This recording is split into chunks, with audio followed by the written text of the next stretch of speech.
JP గారు, context అంతా మీకు తెలుసు. అయితే 2 పాయింట్లు ఇక్కడ.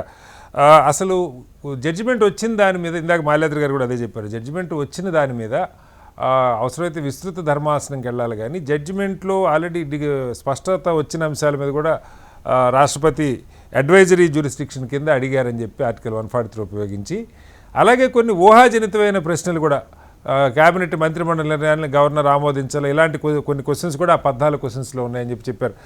ఈ మొత్తం కాంటెక్స్ట్ని ఎలా అర్థం చేసుకోవాలి సార్? నేను ఇందాక దయాకర్ గారు చెప్పింది విన్నాను, మలయాద్రి గారు చెప్పలేదు. ఓకే, కానీ చెప్పింది కనుక వారు చెప్పిన మాట పారాఫ్రైజ్ చేస్తే నేను ఇద్దరితో విభేదిస్తున్నా. ఓకే. సుప్రీంకోర్టు రాబర్ట్ జాక్సన్ అని చెప్పిన అమెరికన్ సుప్రీంకోర్టు జడ్జి ఒక మాట అన్నాడు సుప్రీంకోర్టు గురించి మాట్లాడుతూ, we're not final because we're infallible, but we're infallible only because we're final. Okay. తుది ధర్మాసనమే తప్ప వాళ్ళు దేవుళ్ళు కాదు, సర్వజ్ఞులు కాదు. ఎన్నో సందర్భాల్లో సుప్రీంకోర్టు మన దేశంలో ఇతర దేశాల్లో తప్పులు చేసింది. ఓకే. ఎన్నో సందర్భాల్లో 10 ఏళ్ల తర్వాత 20 ఏళ్ల తర్వాత సవరించుకున్నది. సుప్రీంకోర్టును ఎవరు ఎన్నుకోవాలా? సుప్రీంకోర్టుకి ప్రజాస్వామ్య ప్రక్రియలో ప్రజల నుంచి విశ్వసనీయత లేదు. ఒక న్యాయస్థానం కావాలి కాబట్టి, అది కూడా స్వతంత్ర ప్రతిపత్తి గల న్యాయస్థానం కావాలి కాబట్టి, నిపుణులతో కొన్ని న్యాయస్థానం కావాలి కాబట్టి వ్యవస్థ సుప్రీంకోర్టుని పెట్టుకున్నది. అంతేగాని సుప్రీంకోర్టు ఏం చెప్పినా కూడా ఆడవాళ్ళని మగవాళ్ళని చేయొచ్చు, మగవాళ్ళని ఆడవాళ్ళని చేయొచ్చు, సూర్యోదయాన్ని సూర్యాస్తమయంగా మార్చొచ్చు అనుకుంటే అంతకంటే మూర్ఖత్వం మరొకలేదు. ఓకే. రెండోది, రాష్ట్రపతి రాజ్యాంగంలో స్పష్టంగా పేర్కొన్న 143(1) అధికరణం ప్రకారం సుప్రీంకోర్టుకి పంపించారు ఈ సలహా ఏంటని చెప్పి.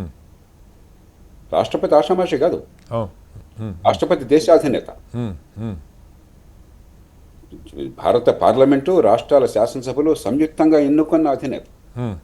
భారతదేశంలో రాష్ట్రపతికి సర్వాధికారాలు లేకపోవచ్చు, కేవలం రాజ్యాంగబద్ధంగా అధిపతి కావచ్చు, కానీ ప్రజాస్వామ్యబద్ధంగా రాష్ట్రపతి కొన్ని విశ్వసనీయత ఇంకెవరికి ఉండదు. ఎందుకంటే దేశంలో ఎన్నుకున్న వాళ్ళు, మనం ఎన్నుకున్న వాళ్ళందరూ రాష్ట్రపతిని ఎన్నుకున్నారు.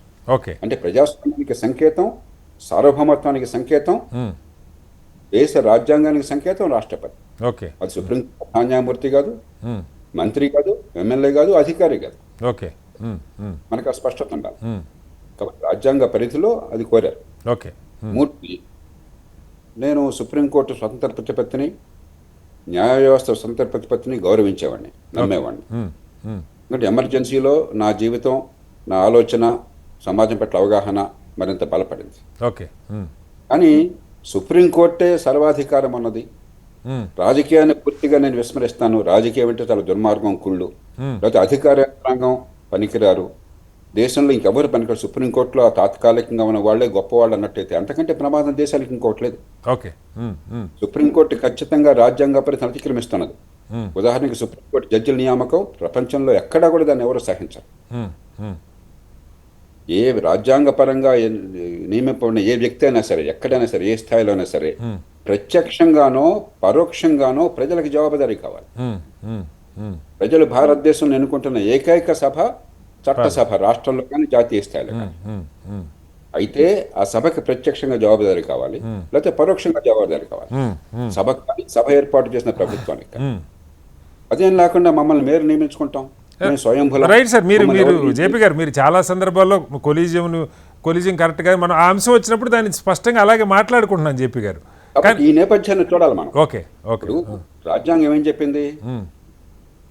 చట్టసభ అంటే, లెజిస్లేచర్ అంటే పార్లమెంట్లో ఉభయ సభలు, రాష్ట్రపతి. రాజ్యాంగాన్ని జాగ్రత్తగా చూడండి. 2 సభలు, రాష్ట్రపతి కలిస్తే లెజిస్లేచర్, శాసన వ్యవస్థ. రాష్ట్రంలో ఒక సభ అంటే ఒక సభ, 2 సభలు అంటే 2 సభలు, గవర్నరు కలిస్తే శాసన వ్యవస్థ. కాబట్టి సుప్రీంకోర్టు అసలు గవర్నర్ సంతకం లేకుండానే చట్టం అని చెప్పంటాం అరాచకత్వం, రాజ్యాంగాన్ని రద్దు చేసినట్లు లెక్క. రాజ్యాంగ అధినేత సంతకం లేకుండా చట్టం అయిపోయింది అనుకుంటే ఇంకా రాజ్యం ఎందుకు, రాజ్యాంగం ఎందుకు? చిన్నది అనుకుంటున్నాం. ఎందుకంటే రాజకీయం అంటే మనకున్న ద్వేషం వల్ల, రాజకీయంలో ఉన్న వాళ్ళ పక్షపాతంతో ఒకరిని వాళ్ళు కొట్టుకోవటం, తిట్టుకోవటం వల్ల ఇది చాలా చిన్నది కాదు, చాలా తీవ్రమైనది. అయితే గవర్నర్లు విచక్షణాధికారాన్ని దుర్వినియోగం చేయడం ఖచ్చితంగా చేస్తున్నారు. నేను మొదటి నుంచి వాదిస్తున్నాను, అసలు గవర్నర్ వ్యవస్థ తీసిపారేయాలని కోరుతున్నాను. ఎస్. ఈ రూపంలో ఇప్పుడు ఉదాహరణకి మీకు జర్మనీలో మనకంటే బలమైన రాష్ట్రాలు ఉన్నాయి, మరి మనకంటే బలమైన ఫెడరల్ వ్యవస్థ ఉంది, అక్కడ గవర్నర్ లేరు, లేకపోతే కొంపై మునిగిపోవాలి. మీరు అదే చెప్పేవారు, 6,000 లాంటిది ఉన్నా లేకపోయినా అనేది చాలా సందర్భాల్లో మీరు కూడా చెప్పారు. లేదా గవర్నర్ని కూడా రాష్ట్రపతిలాగా ఎన్నుకుని ఏర్పాటు చేయొచ్చు. కానీ గవర్నర్ వ్యవస్థ అంటూ ఉన్నంత కాలం గవర్నర్కి శాసన నిర్మాణంలో పాత్ర లేకుండా చేసే అధికారం దేవుడికి కూడా లేదు. ఓకే. సుప్రీంకోర్టు దైవత్వాన్ని దాటాను అనుకుంటున్నది. మన దేశంలో ఏమైందంటే స్వతంత్రం వచ్చిన కొత్త రోజుల్లో రాజకీయంలో ఉన్న వాళ్ళు ఏ తప్పు చేయరని మనందరికీ నమ్మకం. అంటే గాంధీ విలువలతో జేపీ గారు కోసం అపారమైన త్యాగాలు చేసిన వాళ్ళు, ఓకే, అన్ని వర్గాల ప్రజల్ని నిర్మాణం చేసిన వాళ్ళు, కాబట్టి మనం వాళ్ళు గౌరవించాం. కానీ కాలక్రమేణా రాజకీయంలో ఈ పక్షపాతాలు, రాజకీయ క్రీడ, అధికారం కోసం గందరగోళం, అధికార దుర్వినియోగం నివారణ అయిపోయింది. దాంతో వాళ్ళ మీద నమ్మకం పోయి చాలా కాలం ఏమంటున్న వాళ్ళం అధికారులు. అసెంబ్లీలో ఏ గొడవ 50 ఏళ్ల క్రితం పేపర్లు చూడండి, ఐఏఎస్ ఆఫీసర్ని పెడతామని ముఖ్యమంత్రి గారు ప్రకటించగానే ఒక ఎంక్వైరీకి దేనికి అంతా సర్దు మునిగిపోయేది. కాలక్రమేణా వాళ్ళు కూడా మామూలు మనుషులైనాయా? వాళ్ళు కూడా అధికారులు ఎంత సమర్థులైనా కూడా చేరినప్పుడు తర్వాత దిగదారిపోతారు. వాళ్ళు కూడా ప్రభుత్వానికి దాసులుగా ఉంటారని అర్థమైన తర్వాత కోర్టులు, రేపొద్దున కోర్టులు కూడా ఈ రకంగా ప్రవర్తిస్తే నమ్మకం పోతే ఇక ఆర్మీ జనరల్ దగ్గరికి పోతామా మనం? ప్రజాస్వామ్య ప్రక్రియలో, ప్రజాస్వామ్యంలో ఉన్న సంక్షోభానికి, సమస్యలకి పరిష్కారం రాజకీయం నుంచి వస్తుంది, కానీ రాజకీయేతర ప్రక్రియ నుంచి. ఇప్పుడు నా ప్రశ్నకి మీరు ప్రవర్తించాలి. జేపీ గారు, ఇప్పుడు సమస్య మీరు అన్నిటికంటే పార్లమెంటు లేదంటే శాసన వ్యవస్థ, ఆ శాసన వ్యవస్థ ప్రజల ద్వారా ఎన్నుకోబడుతున్నటువంటి చట్టసభలు, అంతే కదా?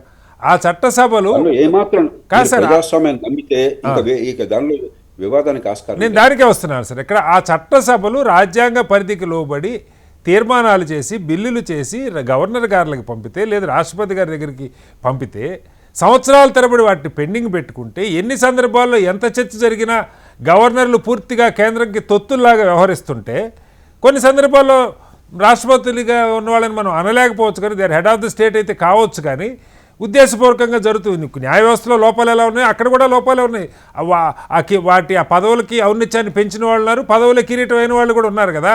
మరి దీనికి పరిష్కారం ఇప్పుడు ఇందాక మాల్యాద్రి గారు చెప్పారు, ఒకవేళ సుప్రీంకోర్టు చెప్పినా మీరు దీని మీద ఒక కాలపరిమితి పెట్టుకోండి అని పార్లమెంట్కి సూచన చేసినా పెట్టుకోరు, ఏం చేయాలి? ప్రజలు మ్యాండేట్ ఇచ్చిన వ్యవస్థలు నిశ్శబ్దంగా సంవత్సరాల తరబడి బిల్లులు పాస్ కాకపోతే ఊరుకోవాల్సిందేనా? అందుకే సుప్రీంకోర్టుకి ఇచ్చే సూచన రెండు.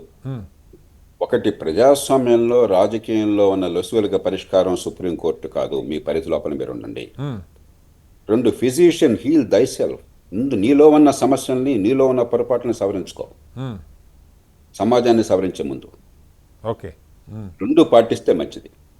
ఇక మీరు అడిగిన స్పష్టమైన విషయానికి, కొన్ని సందర్భాలు, ఇప్పుడు మీరు లోక్సభ పాస్ చేసింది, రాజ్యసభ పాస్ చేయలేదు. మనం రాజ్యసభని నువ్వు చేయకపోతే తంతాం అంటాం మనం? లేదే. అది చట్టసభ. అలాగే శాసన నిర్మాణంలో రాష్ట్రపతికి కీలక పాత్ర ఉన్నప్పుడు రాష్ట్రపతి ఆపొచ్చు. విజ్ఞత గల రాష్ట్రపతి సమయానుకూలంగా వ్యవహరిస్తారు, కానీ సందర్భాల్లో ఆపుతారు. ఉదాహరణకి రాజీవ్ గాంధీ ప్రభుత్వం ఈ దేశంలో అత్యంత బలమైన ప్రభుత్వం, అంత పెద్ద మ్యాండేట్ ఏ ప్రభుత్వానికి కాదు. ఆనాడు ప్రెస్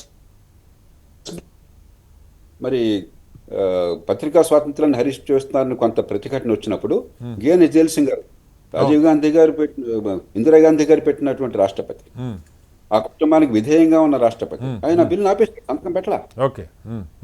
సంతకం పెట్ట కొంప మునిగిపోయిందా? ప్రపంచం రద్దు అయిపోయిందా?